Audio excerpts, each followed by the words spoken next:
Welcome to China. Thank you. Hello everyone. চলে যাচ্ছি একদম পুরো রেডি। লাস্ট ফাইনালি এখন বের হয়ে যাব। একদম ওয়েদারটা একটু দেখাই। আল্লাহ সব অন্ধকার হয়ে গেছে, রাত হয়ে গেছে, সন্ধ্যা। তো আমরা এখন চলে যাচ্ছি, আমাদের সব কিছু খুলে ফেলছে।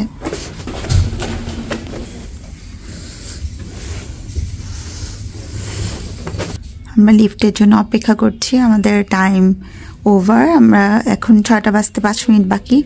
ঠিক 6টায় হচ্ছে ট্যাক্সি চলে আসবে, তখন আমরা এয়ারপোর্টে যাব।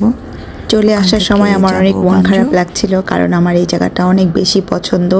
খুব শান্ত চুপচাপ জায়গা, এই জন্য আমার এখানে আসলে বেশি ভালো লাগে, যদিও অনেক বেশি ঠান্ডা।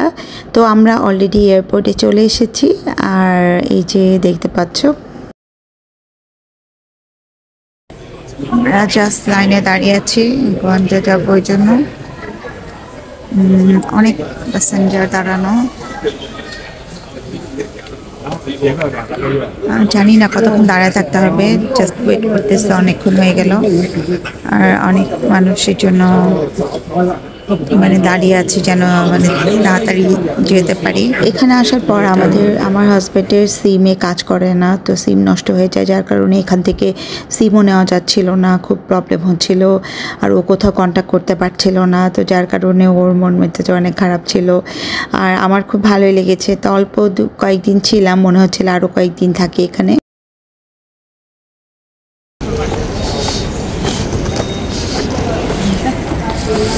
Welcome to China. থ্যাংক ইউ। আমাদেরকে এয়ারপোর্টে নিতে এসেছে গ্রেস। আর ওর কথা কি বলবো, ও হচ্ছে আমাদের ফ্রেন্ড, আমার হাজব্যান্ডের ফ্রেন্ড। তো খুবই এক্সাইটেড ছিল, আমি এবং ও দুইজনই। আর আমি যাবো দেখে খুব আগে থেকেই বলছিল যে কবে আসবো কবে আসবো। তো যাওয়ার সাথে সাথে এসে নিয়ে গেল বারবিকিউ খাওয়াতে। ওর বারবিকিউ পছন্দ, আমারও বারবিকিউ পছন্দ, তো ওই জন্য আমরা গেলাম বারবিকিউতে।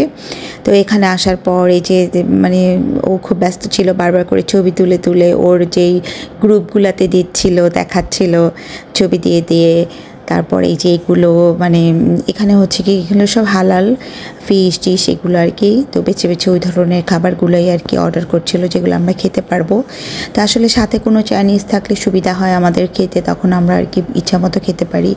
আর আমরা শুধু দুইজন থাকলে প্রবলেম হয়ে যায়। আমার হাজব্যান্ড তো ও আবার চাইনিজ পারে না বেশ একটা, এই জন্য চাইনিজ বুঝেই না, একটুও পারে না, তো এই জন্য আর কি প্রবলেম হয়ে যায়।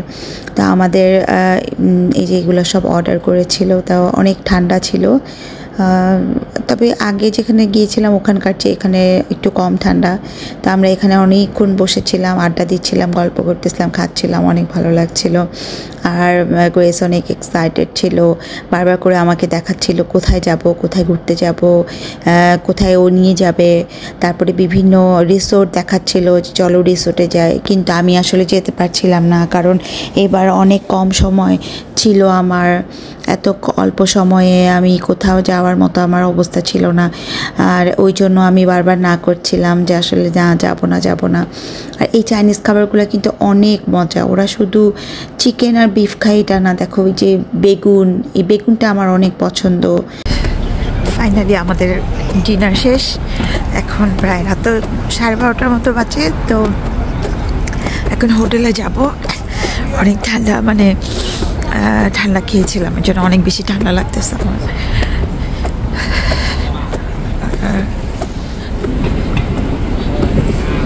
তারপর আমরা চলে আসলাম হোটেলের এখানে। রাত 2টা পর্যন্ত অনেক খোঁজাখুঁজির পর ফাইনালি এই হোটেলটা পেলাম, কারণ হোটেল অনেক রাশ ছিল, একটু কোনো জায়গা ছিল না। তো আমরা লাস্ট এই হোটেলটা রাত 2টার সময় পেলাম, আর এখানে হচ্ছে থাকলাম। আমাদের অন্যান্য হোটেলগুলোর কাছাকাছি এই হোটেলটা। তো এই ছিল আমার আজকের ব্লগ। কেমন লাগলো তোমাদের কাছে জানাবা, কিন্তু জানাতে ভুলবা না। আর লাইক কমেন্টস শেয়ার করতে ভুলবে না। আর এটা ছিল আমাদের রুম, আর একটু দেখাই তোমাদের রুমটা। আর সুন্দর ছিল রুমটা, কিন্তু পুরাটা কার্পেটিং করা ছিল, আর কেমন যেন পুরা মানে জানলা ছিল না, এই জন্য আমার অতটা ভালো লাগছিল না। এই জন্য আমরা পরের দিন সকালে এই রুমটা চেঞ্জ করে ফেলি। আর এই যে দেখো, এটাই হচ্ছে কি পুরা হোটেল রুমটা। তো কেমন লাগলো তোমাদের কাছে অবশ্যই কমেন্টস করে জানাবে। আর এখানে আজকের মতো শেষ করি ব্লগটা। ভালো থাকবে, সুস্থ থাকবে। আল্লাহ হাফেজ সবাইকে।